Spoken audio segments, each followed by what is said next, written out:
இன்னைக்கு என்ன பார்க்க போறோம் அப்படின்னு கேட்டா நுண்ணறிவு சோதனையோட வகைகள் பார்க்க போறோம். ஓகே, அதுல ஃபர்ஸ்ட் தனியால் தொகுதி. இந்த தனியால் சோதனையை செஞ்சவர் யாருமா அப்படின்னு கேட்டா ஆல்ஃபிரட் அப்பீனே. ஓகே, இந்த தொகுதி சோதனையை மறுபடியும் ரெண்டா பிரிக்கிறாங்க. ஒன்னு சொற்சோதனை, இன்னொன்னு செயற்சோதனை. ஓகே, இந்த சொற்சோதனை அப்படிங்கிறதா ஃபர்ஸ்ட் டெவலப் பண்ணப்பட்டது. ஓகே, நெக்ஸ்ட் இதுக்கு இன்னொரு பேர் இருக்கு. என்னையா அப்படின்னு கேட்டா பேப்பர் பென்சில் டெஸ்ட். ஓகே, அப்ப ஃபர்ஸ்ட் எங்க கொண்டு வர்றாங்க?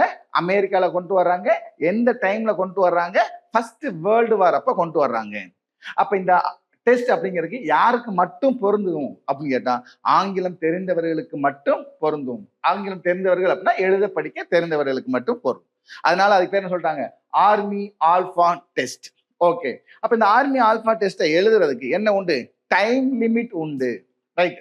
சரி சார், அவங்களுக்கு ஆங்கிலம் படிக்க தெரியாது, ஆனா ஆர்மியில சேரணும், அப்ப என்ன பண்ணலாம் அப்படின்னு கேட்டா அவங்களுக்கு படங்களும் எண்களும் கொடுக்கப்பட்டு ஒரு டெஸ்ட் வைக்கப்பட்டது. அதுதான் செயற்சோதனை. ஓகே, உடனே அதுக்கு பேர் என்ன சொல்லலாம்? Army beta test. அப்ப பொது நுண்ணறிவு திறன் அப்படிங்கிறது மனிதர்களுக்கு வெவ்வேறு அளவுல இருக்கும், பட் வெவ்வேறு நுண்ணறிவை பெற்றிருப்பது இல்லை. ஓகேவா?